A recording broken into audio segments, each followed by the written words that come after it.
kehadirat Tuhan Yang Maha Esa, hanya karena atas perkenannya kita dapat melaksanakan dan menghadiri uji kelayakan calon anggota Lembaga Perlindungan Saksi dan Korban periode tahun 2024-2029. Dalam keadaan sehat walafiat, perkenankan kami mencabut skors dan rapat uji kelayakan calon anggota LPSK dinyatakan terbuka untuk umum.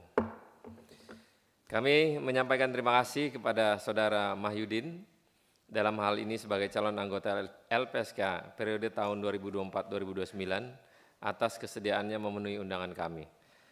Sebelum dimulai uji kelayakan calon anggota LPSK, pimpinan menyampaikan beberapa hal sebagai berikut. Alokasi waktu uji kelayakan calon anggota LPSK paling lama 60 menit.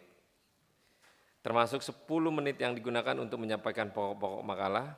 Yang kedua, pertanyaan diajukan dan masing-masing fraksi kepada calon anggota LPSK paling lama 3 menit yang pelaksanaannya diatur oleh pimpinan rapat.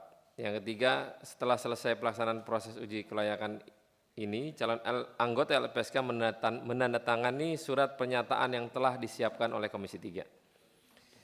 Demikian pengantar dari kami. Kesempatan selanjutnya kami serahkan kepada calon anggota LPSK untuk menyampaikan pokok-pokok makalah yang paling lama 10 menit. Silakan, Pak. Terima kasih. Bismillahirrahmanirrahim. Assalamualaikum warahmatullahi wabarakatuh. Salam. Selamat pagi dan salam sejahtera untuk kita semua.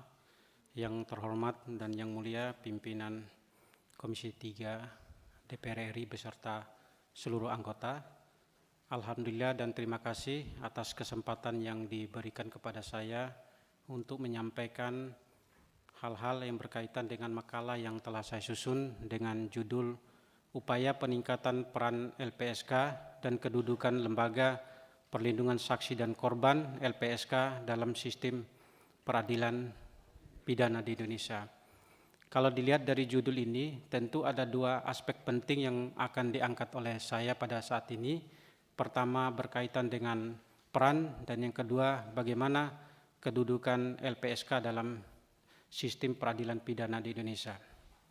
Kita ketahui bahwa di dalam sistem peradilan pidana kita atau criminal justice system mengenal ada 4 komponen kelembagaan yang ada. Yang pertama ada kepolisian, berwenang melakukan penyelidikan dan penyidikan suatu tindak pidana.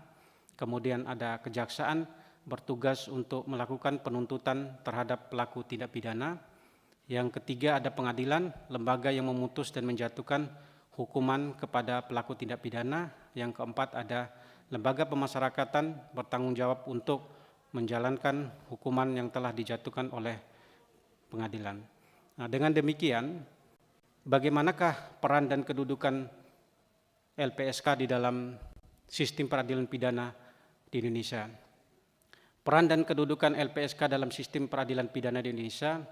LPSK dilahirkan berdasarkan Undang-Undang 13 tahun 2006 sebagaimana telah dilakukan perubahan berdasarkan Undang-Undang Nomor 31 tahun 2014 tentang perlindungan saksi dan korban, yang dimana di dalam perubahan undang-undang itu memberikan penguatan baik secara kelembagaan termasuk juga tugas dan kewenangan, termasuk dalam hal bagaimana mempertegas kedudukan lembaga perlindungan saksi dan korban.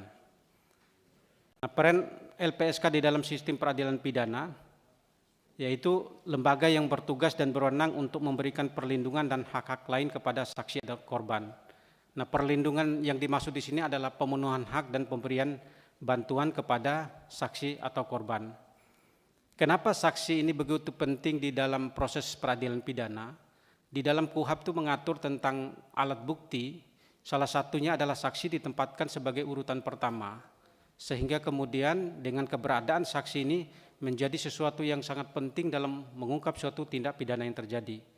Di mana keterangan yang disampaikan oleh saksi itu adalah keterangan yang dia lihat, dengar, dan juga dialami sendiri.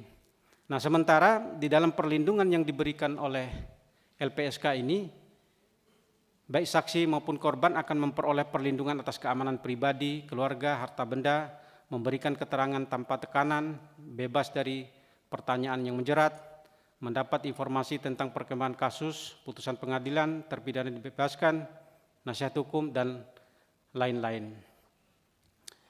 Nah, pentingnya kedudukan saksi di dalam tindak pidana ini adalah dalam upaya untuk menempatkan bagaimana hakim itu memberikan putusan. Karena kalau keterangan yang diberikan oleh saksi itu tidak sesuai dengan apa yang seharusnya yang sebenarnya yang terjadi, maka akan menyebabkan putusan pengadilan itu tidak sesuai dengan kenyataan yang ada. Artinya bagaimana penegakan hukum di dalam tindak pidana ini tidak berjalan dengan baik. Karena kita mengenal adanya asas yang disebut dengan in dubio pro reo itu, di mana apabila seorang hakim ragu terhadap kesalahan terdakwa, maka hakim harus memberikan putusan yang menguntungkan bagi terdakwa. Nah, kondisi ini yang tidak kita harapkan di dalam penegakan hukum pidana, maka dengan lahirnya atau hadirnya LPSK dalam lembaga yang secara khusus memberikan jaminan dan perlindungan ini, seorang saksi akan bisa memberikan keterangan secara baik di muka persidangan sesuai dengan apa yang dia dengar, dia lihat, dan dia alami sendiri, tidak dalam bentuk tekanan ataupun ancaman-ancaman yang ada. Karena keterangan-keterangan itu kan sangat menentukan bagaimana kualitas yang kita harapkan di dalam peradilan pidana yang kita harapkan. Nah, oleh karena itu, dengan adanya lembaga perlindungan saksi dan korban, setiap orang yang menjadi saksi itu akan secara sukarela mereka menjadi saksi. Karena dengan berbagai keadaan yang mereka terima itu adalah hal-hal yang menjamin tentang keselamatan mereka. Baik keselamatan terhadap diri mereka, keluarga mereka, termasuk harta kekayaan yang mereka miliki pun juga dijamin di dalam undang-undang tentang LPSK. Maka saya kira bahwa kehadiran LPSK di dalam proses ini sangat menentukan bagaimana kualitas dari putusan pengadilan dalam memutus suatu perkara. Nah, berikutnya ini bagaimana sistem peradilan pidana di Indonesia. Kalau saya melihat kedudukan daripada LPSK ini, ketika disebutkan ada 4 lembaga komponen tadi, maka LPSK ini menjadi sesuatu yang sangat berada di tengah-tengah di dalam upaya misalnya perlindungan saksi yang diberikan itu, saksi akan memberikan keterangan baik pada tingkat penyidikan dan penyelidikan di kepolisian, kemudian keterangan yang ada dalam proses penuntutan, kemudian proses pemeriksaan di persidangan, termasuk juga keterlibatan LPSK di dalam pemasyarakatan berkaitan dengan saksi pelaku tentang masa remisi dan bebas bersyarat dan hal-hal yang diatur. Nah, sehingga peran LPSK itu sangat penting di dalam hal ini untuk menjembatani berbagai keadaan-keadaan dan kondisi yang terjadi di dalam suatu masyarakat. Karena lahirnya LPSK ini kan sebagai tuntutan dari masyarakat terhadap adanya kekurangan dan kelemahan-kelemahan hukum yang terjadi. Maka dengan lahirnya undang-undang ini menyempurnakan dalam proses penyelesaian tindak pidana yang terjadi di Indonesia. Maka ke depan juga tidak tertutup kemungkinan banyak kekurangan-kekurangan sesuai dengan perkembangan masyarakat, maka harus dilakukan penyempurnaan berkaitan dengan tugas dan kewenangan LPSK di dalam memberikan jaminan dan perlindungan kepada masyarakat. Nah, di dalam hal itu, melihat bagaimana tingkat permohonan yang diajukan oleh para pemohon atau terlindung selama ini meningkat dari tahun ke tahun. Dari tahun 2021 itu sejumlah 2.341 pemohon, kemudian di tahun 2022 itu ada 7.777 pemohon, dan kemudian di tahun 2023 sekitar 6.600-an sekian permohonan yang masuk. Nah, artinya bahwa ada tingkat kepercayaan masyarakat terhadap LPSK ini untuk memberikan jaminan dan perlindungan, baik terhadap kualitas pelayanan termasuk juga tugas dan kewenangan yang diberikan oleh undang-undang itu dijalankan dengan baik oleh LPSK. Nah, di dalam hal ini penting juga bagi LPSK sendiri untuk memperkuat sumber daya manusia, baik dalam bentuk pelatihan dan juga pendidikan, karena mengingat jumlah permohonan yang terus meningkat dari tahun ke tahun dan tidak tertutup kemungkinan karena lembaga ini semakin dikenal oleh masyarakat dan kemudian pelayanan yang dilakukannya juga semakin baik, maka di tahun-tahun mendatang permohonan akan meningkat. maka perlu untuk dilakukan penguatan-penguatan dalam hal sumber daya manusia, termasuk dalam persoalan rekrutmen pegawai. Nah, misalnya begini, permohonan yang ada itu akan mengalami peningkatan. Nah, permohonan yang diajukan oleh pemohon itu kan harus dilakukan analisis oleh LPSK, termasuk juga akan bekerja sama dan meminta data kepada lembaga-lembaga terkait berkaitan dengan penegakan hukum pidana yang terjadi. Ini diperlukan dan dibutuhkan penguatan-penguatan secara baik oleh LPSK terhadap pegawai dan juga sumber daya yang ada. Sehingga ini kemudian juga untuk mendorong bagaimana misi LPSK itu sebagai lembaga yang modern dan profesional. Artinya bagaimana segala hal-hal yang tertuang di dalam peraturan perundang-undangan, khususnya undang-undang LPSK itu bisa dijalankan dengan baik oleh LPSK dan juga bersifat modern dalam merespon berbagai hal-hal yang menjadi kebutuhan dan keperluan daripada pemohon, baik di dalam permohonan secara langsung maupun permohonan secara tidak langsung dengan media sosial ataupun media-media yang disediakan oleh LPSK. Nah, hal ini juga penting berkaitan dengan bagaimana peran LPSK di dalam meminimalisir berbagai tindak kejahatan di masyarakat, yaitu berupa gerakan sosialisasi di dalam memperkokoh peran dan kedudukan LPSK dalam peradilan pidana. Nah, upaya ini sangat penting untuk mendekatkan masyarakat dengan LPSK oleh karena jarak dan waktu.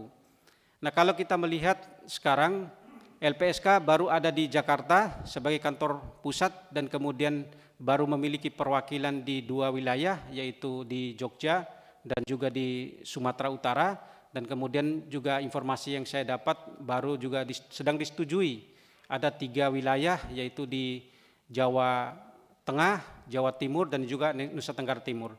Nah, daerah-daerah yang disebutkan tadi itu memang tingkat kejahatannya cukup tinggi, maka diperlukan 1 menit lagi. Pembentukan terhadap wilayah-wilayah tersebut.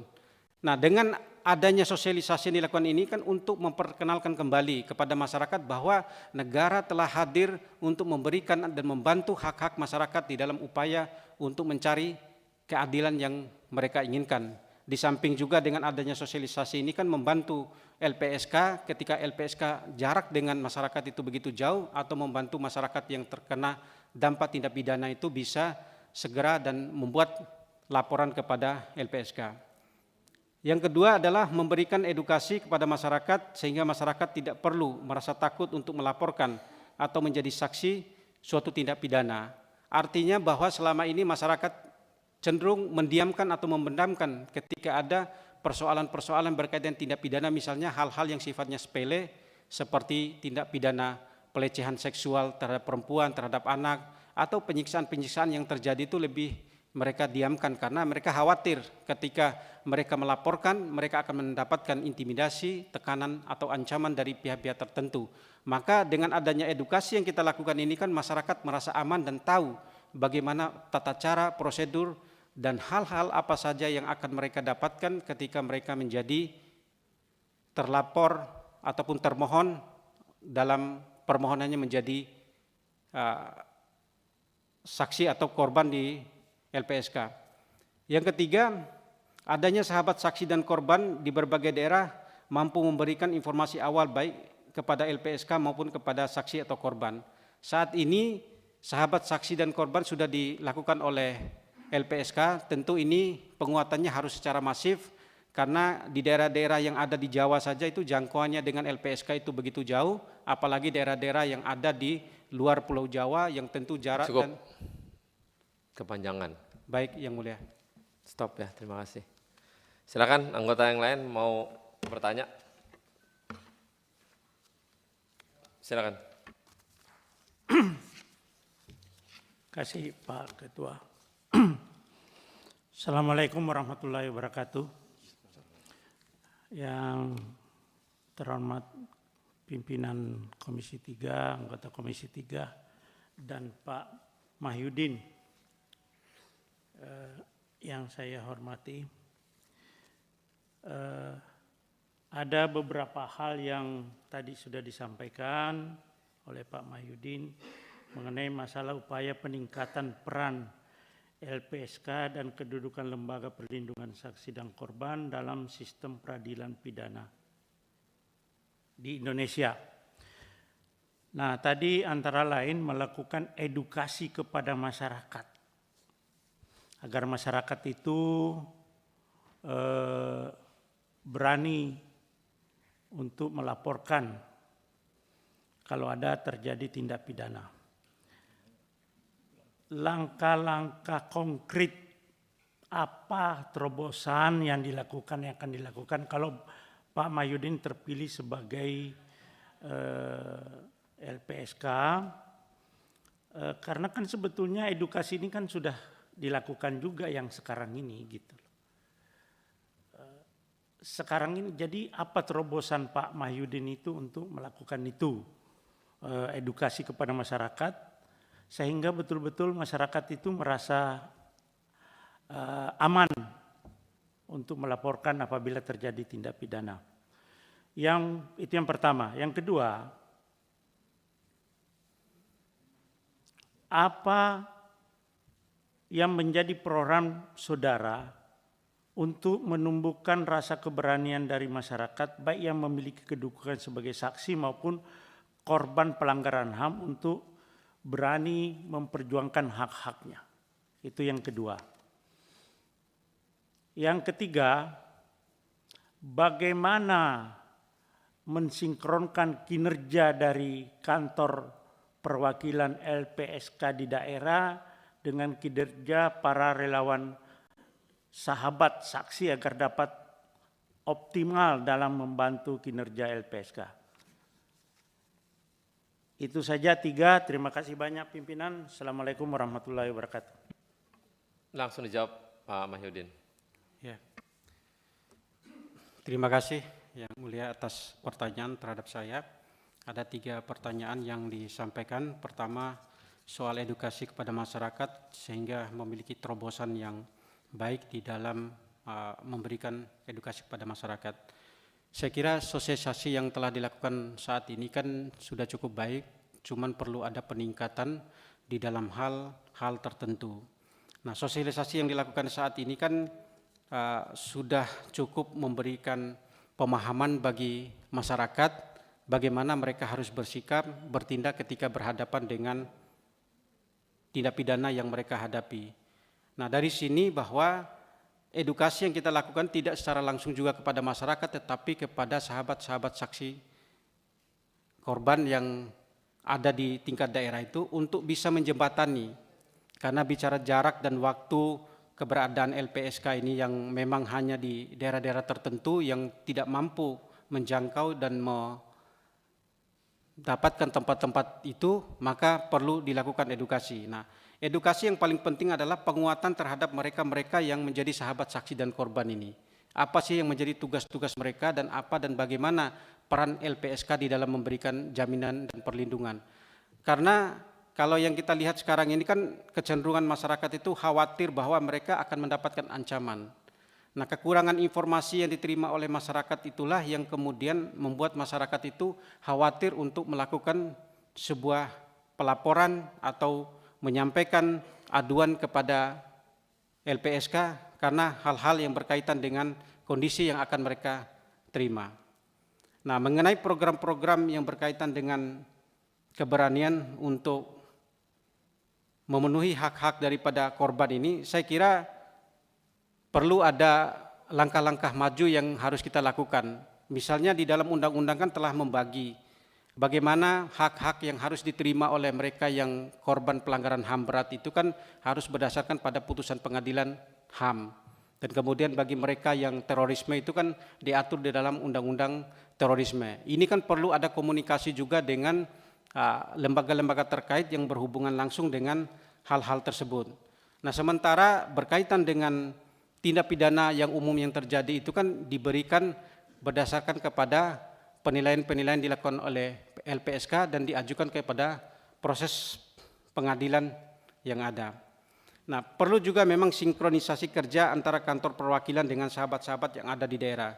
Saya kira ini kan sebagai kepanjangan tangan daripada LPSK terhadap sahabat saksi dan korban ini untuk bisa menjangkau daerah-daerah yang ada di wilayah-wilayah terdalam di wilayah Indonesia. Karena kita tahu betul bahwa kondisi geografis Indonesia ini sangat cukup besar dan jauh dan perlu waktu yang cukup untuk kemudian ditempuh. Maka dengan adanya informasi yang diberikan oleh sahabat saksi dan korban yang ada di berbagai daerah dengan kantor-kantor perwakilan daerah untuk memutus mata rantai jarak dan waktu yang menjadi persoalan di dalam proses penegakan hukum. Karena kita tahu bahwa akses keadilan yang diharapkan oleh masyarakat itu merupakan jalan bagi mereka untuk mempertahankan, memulihkan, dan menyelesaikan persoalan hukum. Kita berharap bahwa di masyarakat apapun persoalan hukum yang ada kita akan berupaya untuk menyelesaikan. Karena tugas dan tanggung jawab dari LPSK adalah bagaimana menyelesaikan persoalan-persoalan hukum yang ada, maka terobosan yang dapat dilakukan adalah sebagai pimpinan LPSK harus benar-benar turun ke lapangan untuk melihat secara pasti bagaimana dan apa yang terjadi di sana. Tidak hanya menurunkan staf ataupun tenaga ahli, tetapi bagaimana pimpinan itu secara sukarela dia harus turun untuk bisa memahami betul bagaimana kondisi dan keadaan. Karena di dalam kondisi-kondisi tertentu itu ada permohonan ataupun sesuatu yang bersifat aktif yang diberikan oleh undang-undang itu, LPSK bisa melakukan perlindungan kepada mereka. Nah, dengan hadirnya pimpinan di situ tentu akan bisa melihat bagaimana situasi dan kondisi yang dihadapi oleh si korban itu bisa segera ditangani dengan baik. Yang ini yang kita harapkan bahwa bagaimana langkah maju yang dilakukan adalah progresivitas daripada pimpinan LPSK itu harus turun ke lapangan untuk bisa melihat dan memastikan bagaimana kondisi yang terjadi di lapangan. Demikian. Udah? Oke. Baik, terima kasih pimpinan, Saudara Mahyudin ya, selaku calon. Saya ingin mengelaborasi apa yang tadi Saudara sempat jelaskan ya soal kompensasi bagi korban pelanggaran HAM yang berat. Ya. Tadi Saudara katakan ada problem di situ ya bahwa untuk kompensasi bagi korban pelanggaran HAM yang berat itu harus dengan putusan pengadilan karena itu butuh komunikasi. Nah, pertanyaan saya pertama adalah komunikasi yang seperti apa yang dimaksud yang harus dilakukan ya terkait dengan kendala-kendala yang dihadapi untuk kompensasi bagi korban pelanggaran HAM yang berat. Itu yang pertama. Yang kedua, jika dikaitkan dengan apa yang sudah diputuskan oleh Presiden Jokowi ya terkait dengan pengakuan terhadap adanya pelanggaran HAM berat, 12 pelanggaran HAM berat ya, negara sudah mengakui bahwa di masa lalu pernah terjadi 12 pelanggaran HAM yang berat ya, artinya negara bisa mengidentifikasi siapa korban. Nah, terkait dengan apa yang tadi Saudara jelaskan mengenai kebutuhan adanya pengadilan ya, kemudian kebutuhan adanya komunikasi ya, lantas apa jalan keluar terkait dengan 12 pelanggaran HAM berat yang sudah dinyatakan oleh Presiden dan diakui oleh negara. Nah, yang berikutnya adalah terkait dengan itu juga ada PP nomor 7 tahun 2018 ya tentang pemberian kompensasi, restitusi dan bantuan terhadap korban pelanggaran HAM ya. Nah, jika Saudara pernah mempelajarinya ya, kira-kira apa yang tadi Saudara sampaikan kebutuhan revisi terhadap PP ini ya untuk mencari jalan keluar itu hal-hal apa saja? Dan yang terakhir dari saya, di dalam Undang-Undang Tindak Pidana Kekerasan Seksual itu memberikan peran yang sangat besar untuk LPSK ya terkait dengan perlindungan saksi dan korban. Nah, karena di dalam makalah saudara-saudara mengkritisi LPSK terkait dengan misalnya lamanya pengambilan keputusan, keaktifan yang seharusnya lebih aktif dan tidak pasif dan sebagainya. Nah, dengan adanya Undang-Undang Tindak Pidana Kekerasan Seksual ini, ya, apa yang harus diantisipasi oleh LPSK ke depannya? Demikian pimpinan, terima kasih. Silakan. Ya, terima kasih Yang Mulia atas pertanyaannya.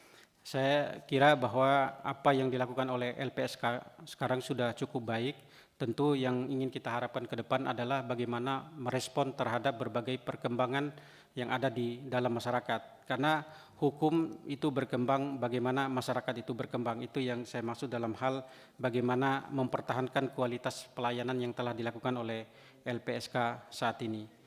Berkaitan dengan kompensasi yang disebutkan tadi pelanggaran HAM berat, kemudian ada kendala-kendala dan seterusnya, ini berkaitan dengan bahwa kompensasi yang akan diberikan kepada korban pelanggaran HAM berat ini kan harus berdasarkan putusan pengadilan. Namun sampai hari ini sepanjang pengetahuan saya belum ada peradilan khusus yang dibuat untuk itu, maka tingkat kesulitannya ada di sana. Karena di Undang-Undang LPSK menyebutkan bahwa melalui peradilan HAM untuk kemudian menetapkan kompensasi yang harus diterima oleh korban. Nah, maka karena itu barangkali penyempurnaan dalam bentuk regulasi yang perlu dilakukan dalam hal pembuatan undang-undang yang mengatur secara khusus berkaitan dengan itu.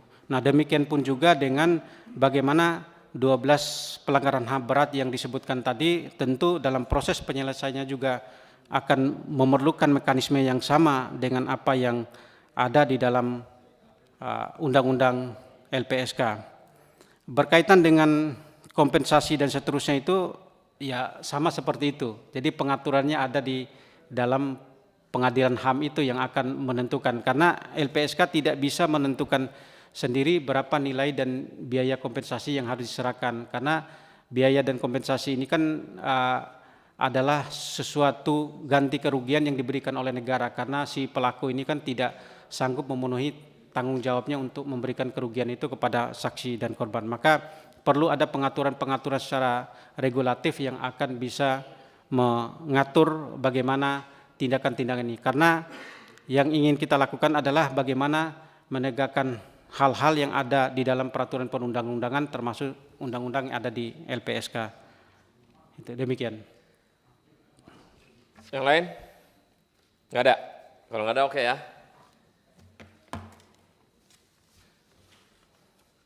Dengan selesainya udah tanda tangan belum? Nah, tanda tangan dulu, lupa.